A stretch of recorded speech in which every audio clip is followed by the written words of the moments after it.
So we're going to be talking about the controversy surrounding Last of Us 2 and its reviewing specifically.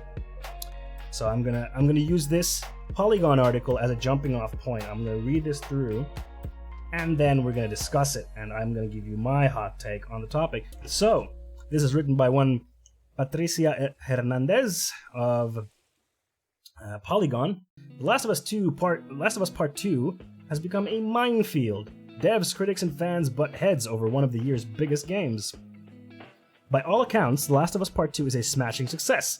The survival horror game has a 94 review score collating site. The survival horror game has a 94 on review score collating site Metacritic and has already sold millions of copies. Sony called it the fastest-selling first-party PS4 exclusive ever, which would be cause to celebrate.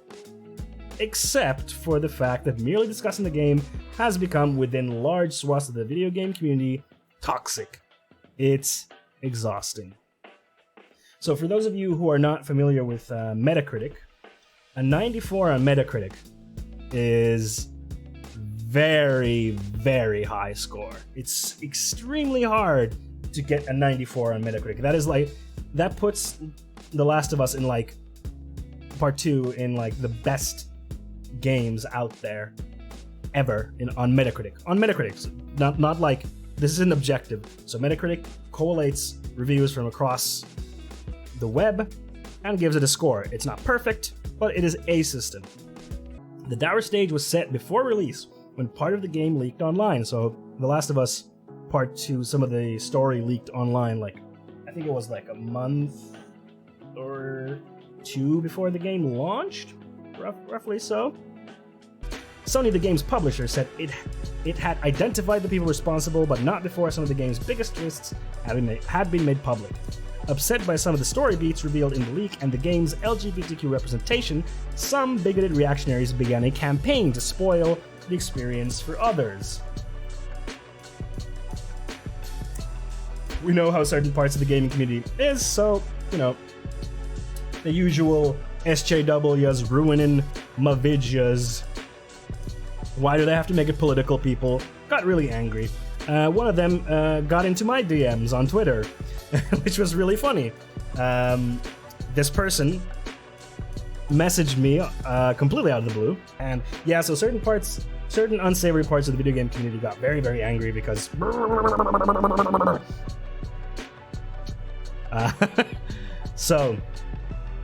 and one of them slid into my DMs because I wrote a Gamma Sutra article 2 years ago, almost exactly 2 years ago, about how as a rebuttal to a YouTuber who was Naughty Dog is pushing an agenda in their games and he doesn't like it, and I rebutted, and then they posted a screenshot of a sentence from that thing that I wrote 2 years ago, and said, Naughty Dog is finished.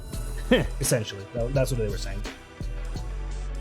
Where are they now, I wonder, with the fastest selling exclusive?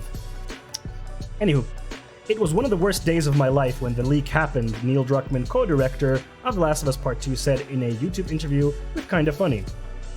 Kinda Funny being a YouTube channel. A few hours later, the leak is everywhere, and you're starting to get hate on every social media you're on, and soon that turns into death threats, anti-Semitic remarks, and just craziness I never could have anticipated, he continued, stating that he never thought the game would get this sort of hate.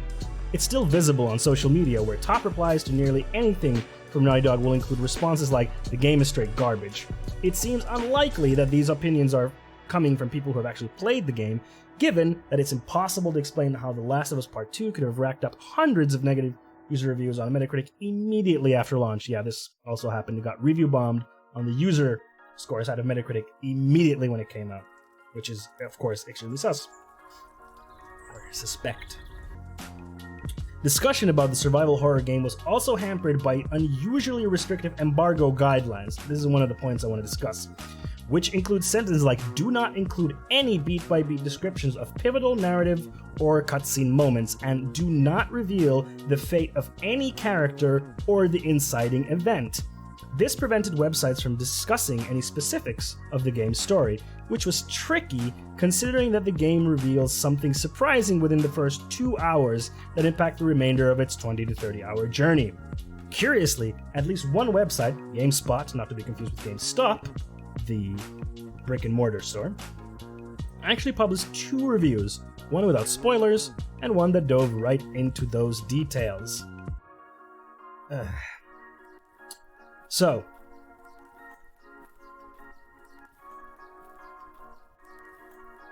this is something I do not like. This, I think, is a problematic part of the relationship between developers and press, but I'll get into that. I'll get into that once I'm done with the article. Why go through such lengths, especially when the internet was flooded with half-informed takes and speculation based on what had already leaked? Control. Note, this is not my opinion. I'm reading the opinion of Patricia Hernandez. Naughty Dog no longer steered the narrative of The Last of Us Part 2, and this was one way to try and regain control. The studio had already gone to great efforts to maintain a tight grip on what folks knew about the experience. As Kotaku reported, Naughty Dog at one point showed a fake scene during a trailer to make people believe that a character would be more present in the game than they actually were. I don't think that's a huge issue. It happens from time to time. So, hey, go away, Laura J. Welcome to the stream. How's it going? Vice.com's review of Last of Us 2 seemed legit and honest, but they don't score the game, so it won't affect Metacritic. So, hi. Yes, welcome to the stream. That's true. We're going to get to that. It is coming very, very soon. Happens in movie trailers too. Yes, it does. Yes, but I think BioShock Infinite is one of the most famous ones where they had that fake scene with the horse that they showed during E3 or some other press event, and then it actually wasn't in the game. How about Metal Gear Solid 2? That's actually a very interesting point, which we should discuss that as part of this. As a very, very good point. I'll keep that in mind. That's actually a very interesting point.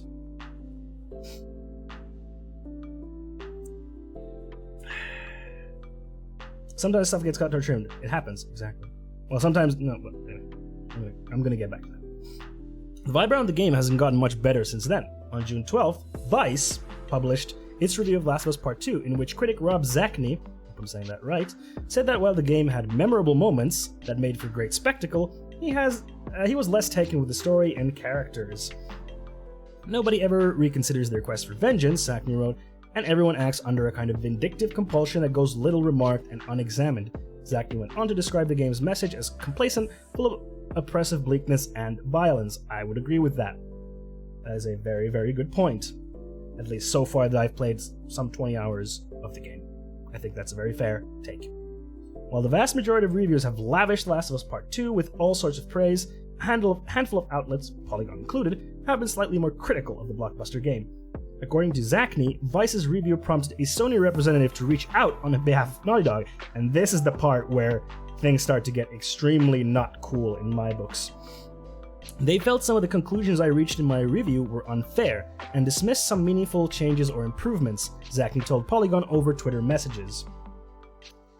Zacny clarified that the exchange wasn't confrontational, but that it was nonetheless unusual, as the site doesn't typically have big publishers asking in an official capacity why a review reads the way it does.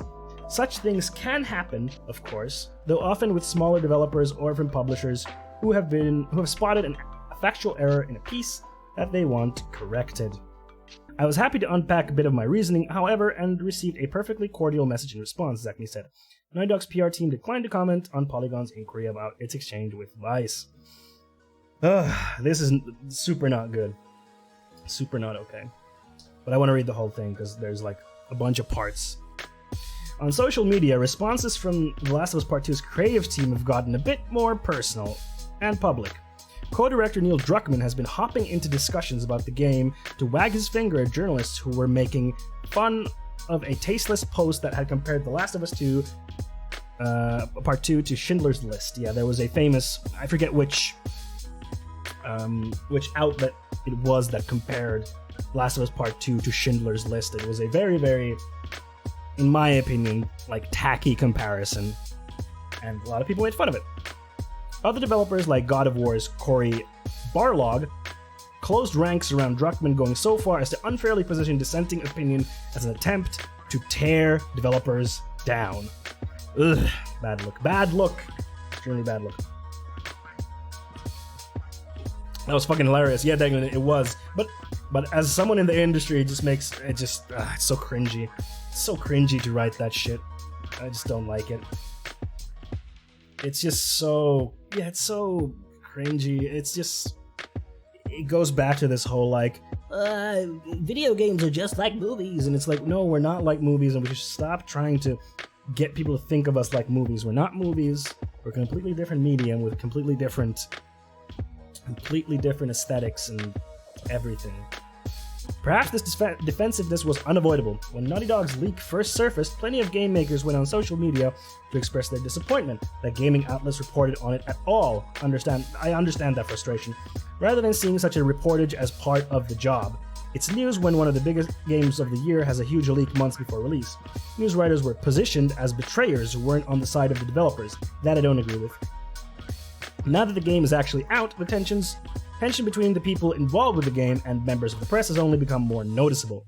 This is again where it gets a lot more fucking stupid.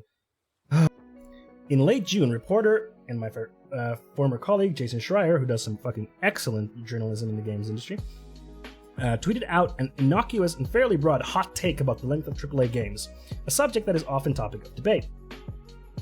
No specific game was mentioned in the original post, although Schreier did mention The Last of Us Part 2 as an inspiration in a threaded reply. The tweet went viral. Here's the tweet. Video games are too long. Jason Schreier, June 28th. This is the tweet. This is the tweet. In response, Troy Baker, the voice actor behind Joel, one of the main characters in both The Last of Us games, quoted Schreier's tweet alongside a bizarre quote from Theodore Roosevelt about the value of a critic versus that of a creator.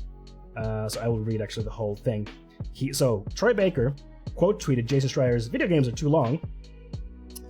Said, I'll just leave this here. And this quote is from good old Teddy Roosevelt saying, the man in the arena, it is not the critic who counts, but the man who points out how the strong man stumbles, or where the doer of deeds could have done them better. The credit belongs to the man who is actually in the arena, whose face is marred by dust and sweat and blood, who strives valiantly, who errs, who comes short again and again, who spends himself in a worthy cause, who at the best knows in the end the triumph of high achievement, and who at the worst, if he fails, at least fails while daring greatly, so that his place shall never be those cold and timid souls who neither knew victory nor defeat. That was Troy Baker. That was Teddy Roosevelt's quote that Troy Baker posted as a response to the tweet. Video games are too long. Schreier had already clarified that although The Last of Us 2 had been the game that inspired his tweet, his central message wasn't specific or limited to Naughty Dog's games. And then he talks more about games being too long, protective. I think that is it for the news part of this. Yeah, so let's take it back to the top. Okay. The game leaking, from a developer's point of view, sucks big dicks.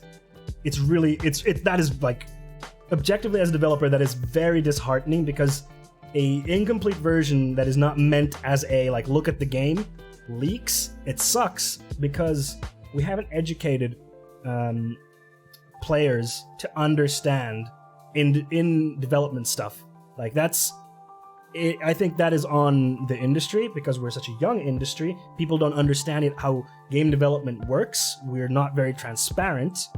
So when you see a work in progress thing, you're like, oh, that's what it's gonna look like when it's done, right? And it's like, oh no, but it's not the player's fault because we're such a young industry and we need to educate. And I think stuff like what NoClip is doing with documentaries, it's like this type of stuff that shows more about game development is a step in the right direction, but it takes time. So that's why when stuff like this leaks, it sucks for developers because it's not meant to be shown yet. It's not ready to be shown. And it also takes away the marketing angle of the game because you plan marketing activities. You're like, okay, at this point, we're going to reveal this feature. It's going to have a big push. We're going to have a lot of hype about it. You know, it's important for the game. And when that happens, it sucks. However, if it leaks, someone is going to report on it. Someone is going to report on it. Unfortunately, that's gonna happen, and this is where we get to my controversial take. And I think the problem with the developers' relationship to the journalist part of our industry is that games journalists are not part of our marketing apparatus. That's not their job. Many game companies treat game journalism as an extension of the marketing apparatus, which is wrong, in my opinion. Or the assumption is wrong, rather. Of course, it's a beneficial relationship, right? You show something to journalists, they have something to write about. That is an understandable relationship, because people are interested in what's going to come up. Game developers want to show what's coming up. Journalists are the in-between there. Yeah, I think that is a major, and that assumption that in developers' minds that journalists are supposed to be on game developers' side and supposed to market the games leads to this thinking, where's the part?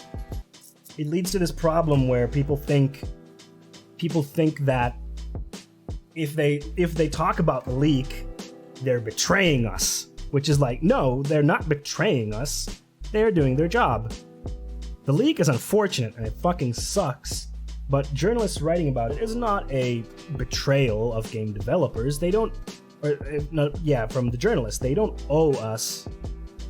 Like, they are not a part of the marketing team, you know?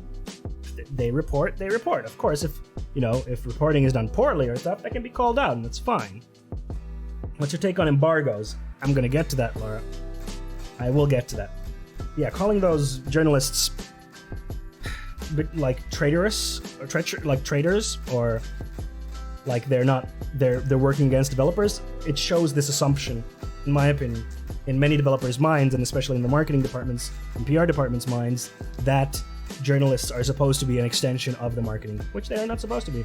And then we get to the embargo stuff. So, like Patricia said in this piece, now I can of course find it.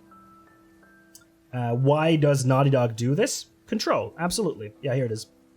Control. Why do they go such lengths? Control. Plain and simple. They want to control the narrative around what is being said about the game.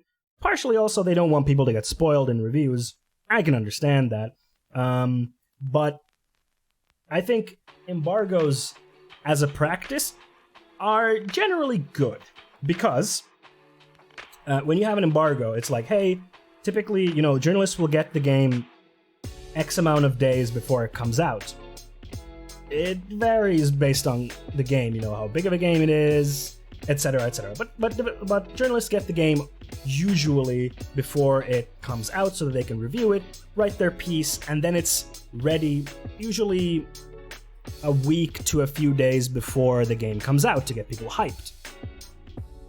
And embargoes are good, and this is the take of many journalists from what I have heard around the years, in that they give a level playing field for everyone.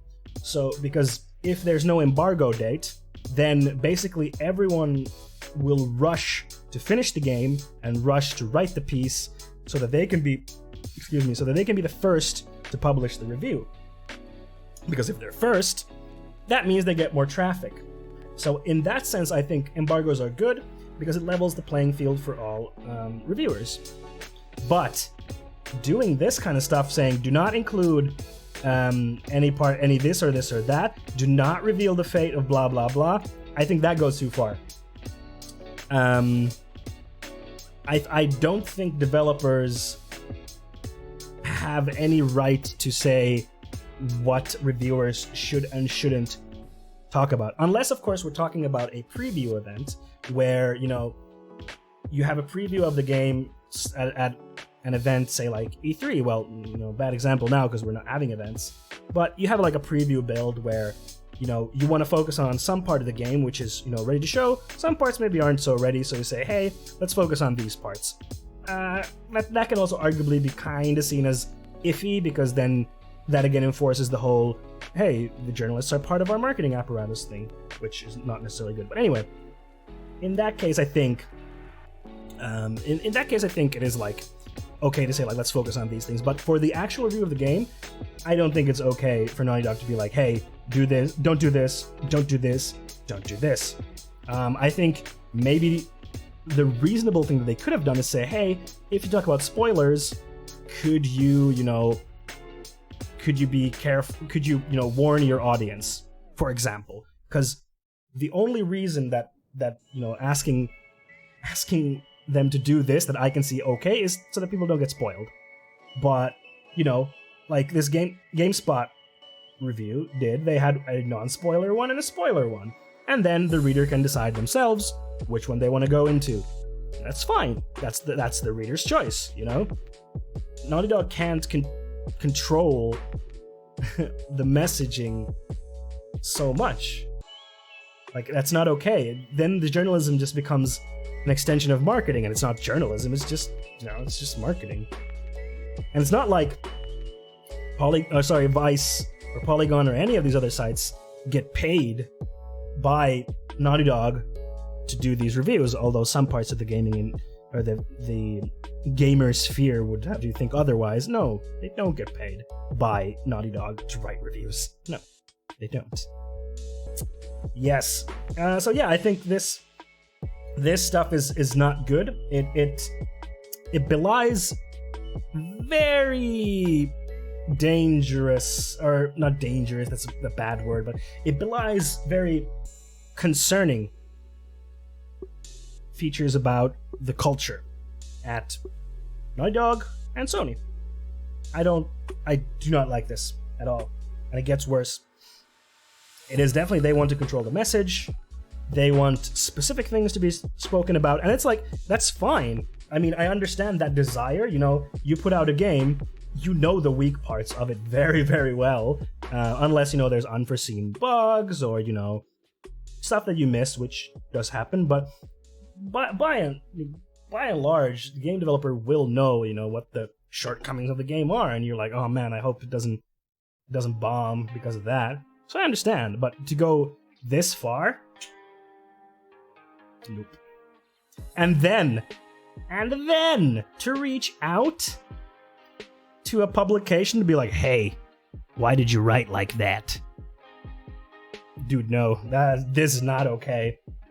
Like, even though they were cordial in doing this is kind of a strong arm tactic, or kind of a, not strong arm, but kind of a threatening thing, being like, hey,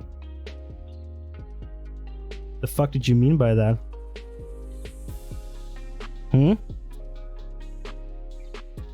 The fuck? It gives me a really bad vibe. I really don't like it. And then, because this came out, some other journalists came out with other stories about how they got messages from publishers when they had reviewed games in the past.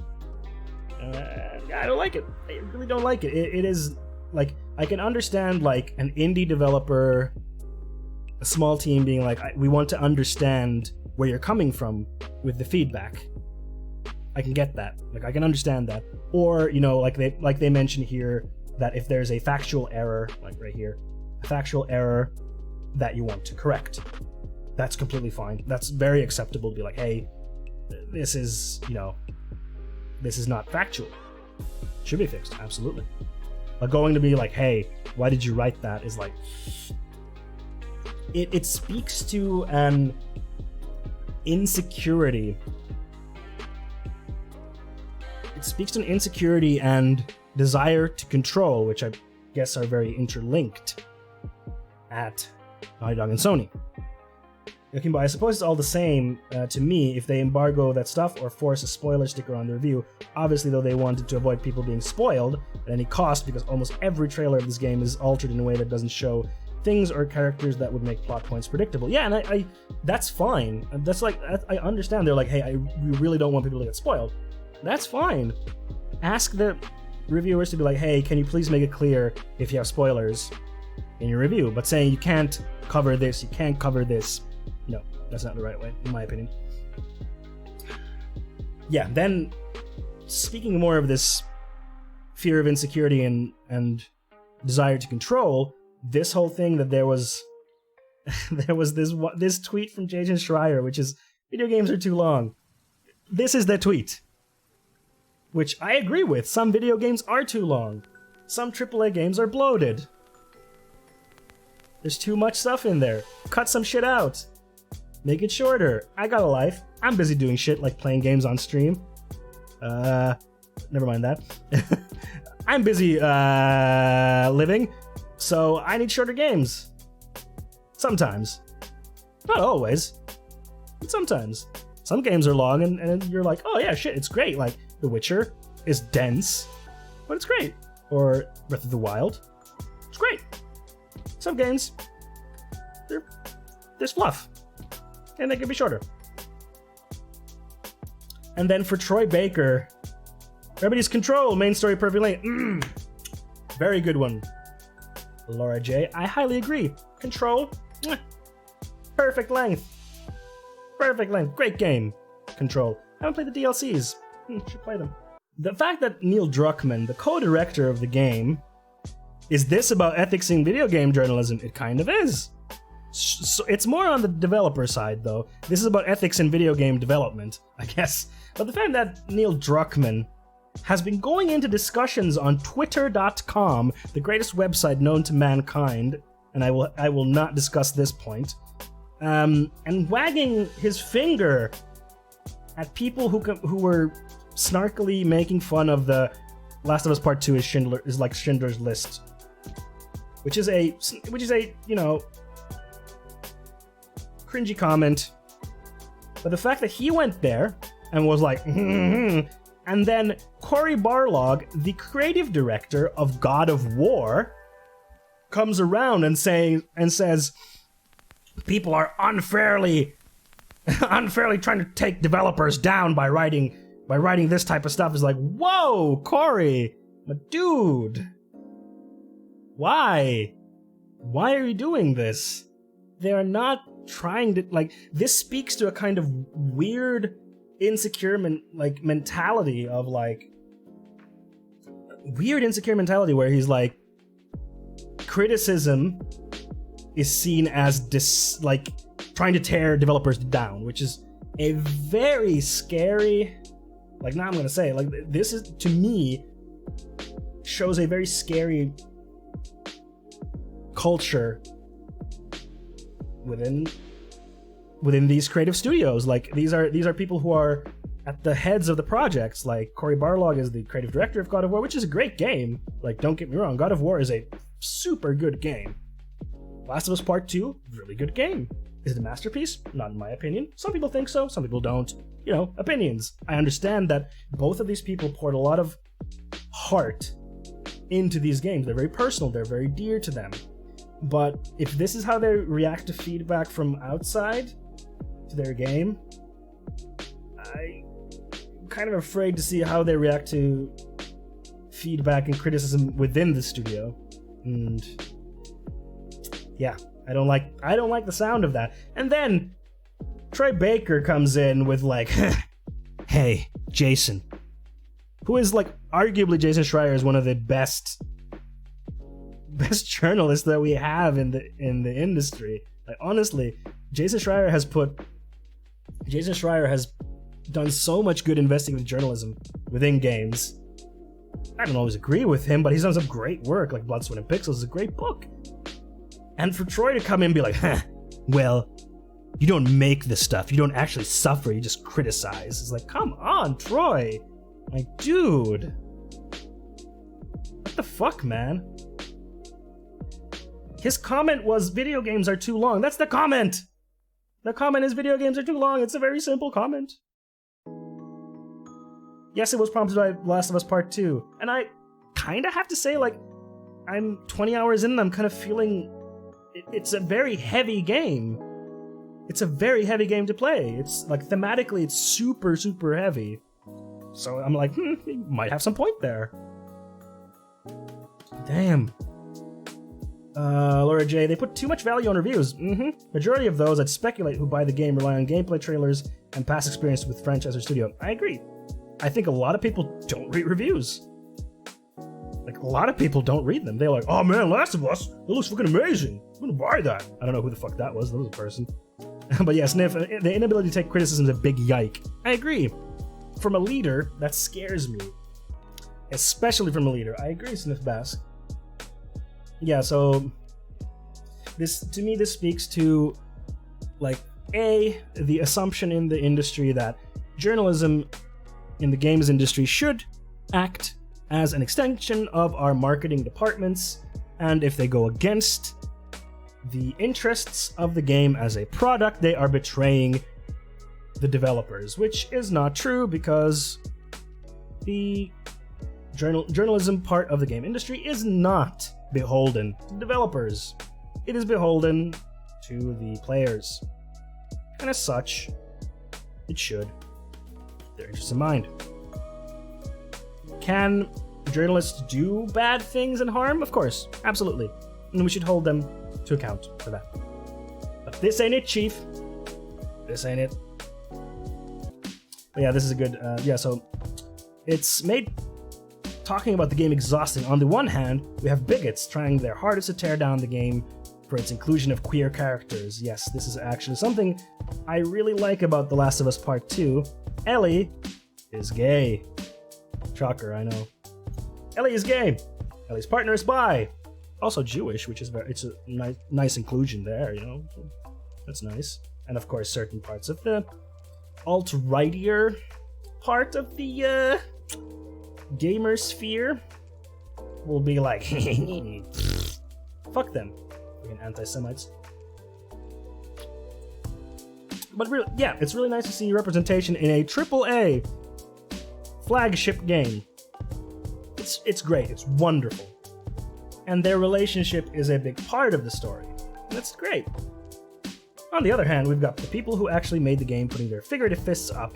On the third hand, let's go with it, we've got fans and professional critics trying to share their own takes on the game, good and bad, and everything in between. Yeah, so I can understand Naughty Dog getting really defensive about the bigots. They should. You know, fuck those bigots. They're being assholes. Fuck them. We should be defensive about them. But at the same time, we can't just steamroll over people who have legitimate criticism, you know? We can't just steamroll over them. Alright. Yeah. That's basically it.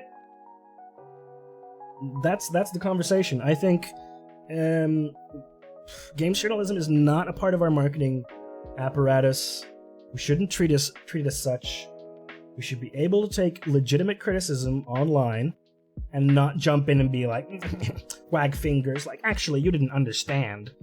Like, it's not the right approach.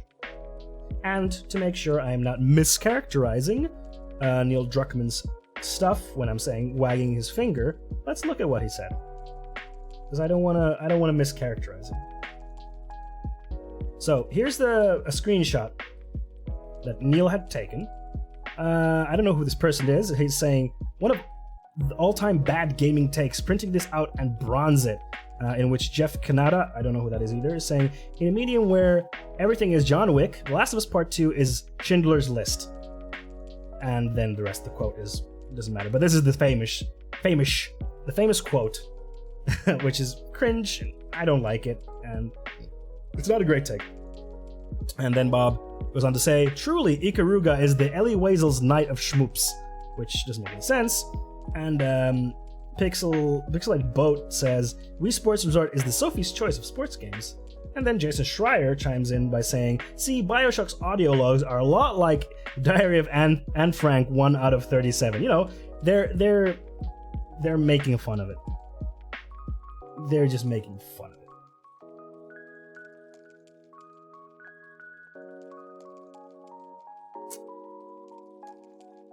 The last one gave me heartburn. Yeah, so, and then Neil responds by saying, with all due respect, I find these kinds of ironic jokes to be unproductive at best. We can do better with critical discourse, especially by those of us with thousands of followers, and especially about sensitive subject matters. Like, come on, man, it's just Twitter snark. It's just Twitter snark. My phone died, what did I miss? Just same old. I don't think this is particularly bad snark. I think it's just absurdizing that comparison. I wonder how much Nazi clowns piling on The Last of Us 2 is because of the global environment created after Trump came to power. Since we already knew she was gay like 6 years ago, and I don't remember anyone being mad at the first thing. Oh, they were. Oh, they were, Yukimbo. I specifically made that Gamasutra article 2 years ago about that. Because there was one, I think he's Dutch. I forget he's like Robin Gaming or something. I don't remember his name right now. But his video was specifically like, why is Naughty Dog pushing this agenda of the gays? And I specifically made a point to be like, hey, it's not happening. Okay, I probably just didn't follow the discourse then. Yeah, it wasn't as big because it wasn't a main part of the game. It was only revealed in the DLC that Ellie is gay. So it wasn't as big as this. Yeah, so hey, Jason answered, saying, hey Neil, this is weirdly personal. Still not sure why you feel the need to go after me multiple times for expressing that I felt an analogy was tacky. I sure hope it's not related to my recent reporting on your studio. Be well, and best of luck on the launch. So, context here. Jason Schreier has, in his book, Blood, Sweat, and Pixels, wrote about the trials and tribulations of Uncharted 4 development. And it's a very good book. Highly recommend. If you want to see, like, what the fuck game development trials and tribulations are like, check out Blood, Sweat, and Pixels by Jason Schreier. It's very, very good. My only criticism is that he doesn't go hard enough against crunch, but otherwise it's good. Yukimbo, he did a more recent expose on... Yeah, exactly. I was getting to that, Yukimbo, you are true. Before he left Kotaku, Jason Schreier did a very, very good piece on Naughty Dog and how their crunch has been leading to bad things at the studio. Also highly recommend reading that. Shows how crunch has a negative effect within the studio.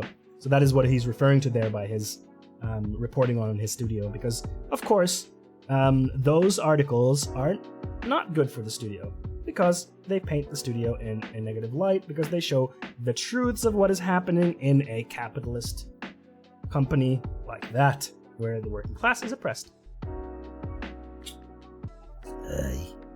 And then Cory Barlog jumps in, so creative director of God of War. Tweets are difficult to interpret nuance, but I have to say that lately you come across as a bit of a bully, Jason. I get that your bread and butter is tearing us down, but not everything is about your book or articles. Sometimes it is just about being decent to each other. Wow, what a take from Cory. What a fucking take. This is a really bad take, in my opinion. Really bad take. Jason's job is not tearing you down. Jason's job is to report on the industry. Sometimes that is to shine a light on the ugly parts of the industry, which is oppression from the ruling class, which Cory is a part of. But it's also worth pointing out that Neil is the VP of Naughty Dog, not just the creative director on this stuff. Thank you for that point. Yeah. And then Jason goes on with randos. But I just wanted to show. So this is what Neil and Cory posted. So I have now shown you the context of what they were, what that was. So I didn't want to mischaracterize them. So now you know what they said. I think it's a really bad look. Journalism is not an extension of the game industry's marketing efforts, and we should not assume it as such. This belies such an assumption from the studios, and it also makes me question what type of leaders they are, because it makes them sound controlling, and I don't like that kind of stuff. And I feel bad for if they are like that. I don't know Neil or Corey personally. I don't know anyone at either Sony Santa Monica or Naughty Dog. So I hope it's not like that. But this is a sobering take, I guess.